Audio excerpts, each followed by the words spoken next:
सारा कुछ पा के थोड़ा जिहा पानी पाना इन्ना को। हुण इहनूं असीं 5 मिनट भुन्ना दे। 5 मिनट भुनाई तो बाद इहदे विच पा देंगे पानी। यह सारा कुछ पा दिता है, यह मिक्स करके अच्छी तरह असीं इहदे थल्ले अग बाल देंगे। पकवान सेंटर ते साडे ते इवें ही बिरयानी बनती है। यह मसाला इहदे विच सारा कुछ मौजूद है। हुण अग बाल दित्ती असीं, हुण इहदी भुनाई करांगे।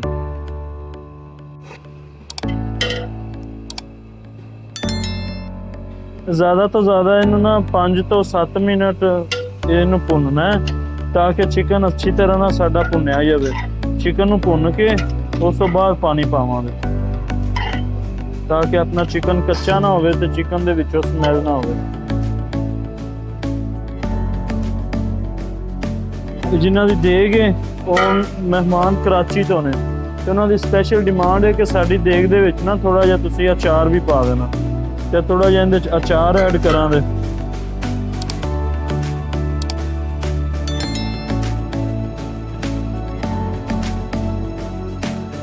तुसीं जे करना है तो कर लो, अदरवाइज जरूरत नहीं है। जिहड़ा भाई शौक चटपटी दे खाना चाहता वो ऐड कर लवे, अदरवाइज जरूरत नहीं है।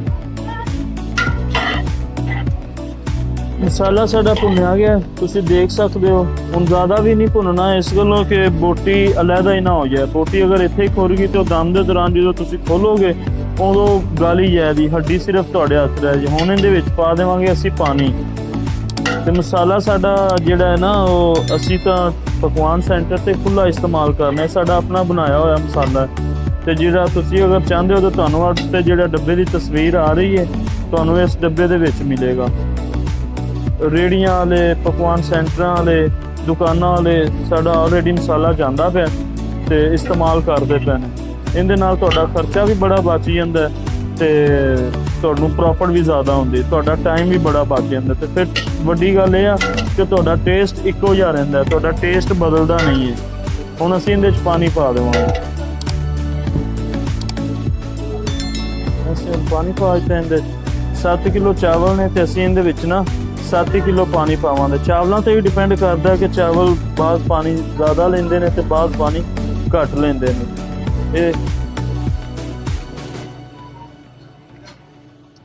हुण असीं इहनूं उबाल आवन देंगे, उबाला आएगा तो उस तो बाद इहदे चावल पावांगे। हुण उबाला आवन लग पिया, उबाला खुलदा है ना ते इहनूं इहदे विच चावल पावांगे।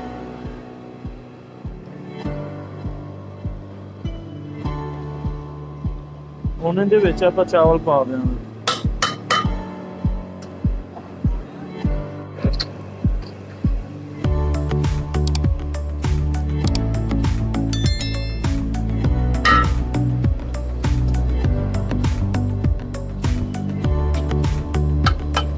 नाम सारी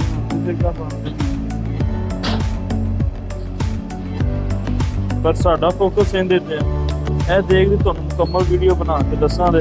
बाकी होर भी किसी भरा नूं कोई होर वीडियो खाने दी वाला आवन लग पिया, किन्ना कु पानी विच छड्डना है तुहानूं ना वीडियो दे विच दसांगे।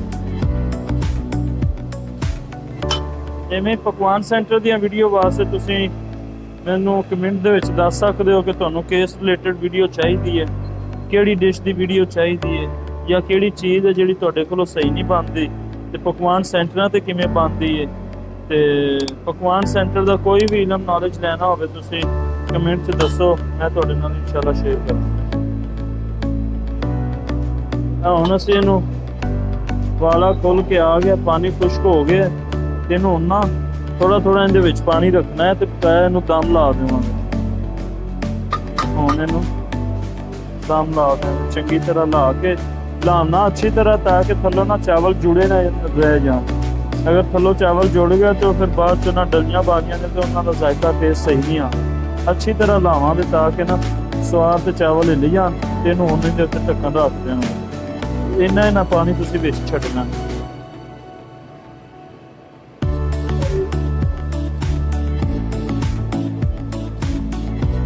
चलो हम इनू दम ला के इनकी अग हम घट कर देंगे ते इनू असीं 5 मिनट दम देवांगे। 5 ਮਿੰਟਾਂ ਬਾਅਦ ਇਹ ਰੈਡੀ ਹੋ ਜਾਏਗਾ। ਅੱਗ ਵੇਖ ਲਓ, ਥੋੜੀ ਥੋੜੀ ਦਮ ਜਿੰਨੀ ਤੁਸੀਂ ਸਮਝਦੇ ਹੋ ਕਿ ਕਿੰਨੀ ਕੁ ਹੁੰਦੀ ਦਮ ਥੱਲੇ ਤੇ ਕਿੰਨੀ ਕੁ ਹੋਣੀ ਚਾਹੀਦੀ। ਤੇ ਮਿਲਦੇ ਆ 5 मिनट बाद। तो जी 20-25 मिनट बाद हमने पैन खोला।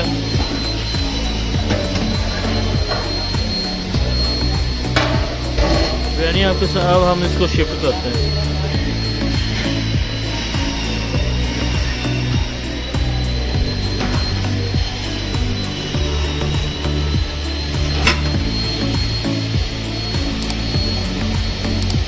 जूसी जूसी बिरयानी बनी है, बेहतरीन ਤੁਹਾਡੇ ਸਾਹਮਣੇ।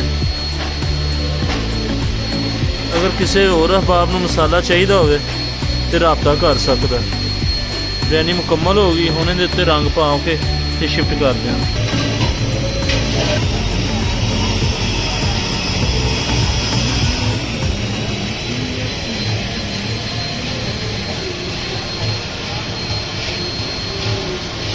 ये जी हमारी दूसरी देगें भी रेडी हो गई हैं इसके साथ ही, तो उनमें भी हमने कलर ऐड कर दिया है।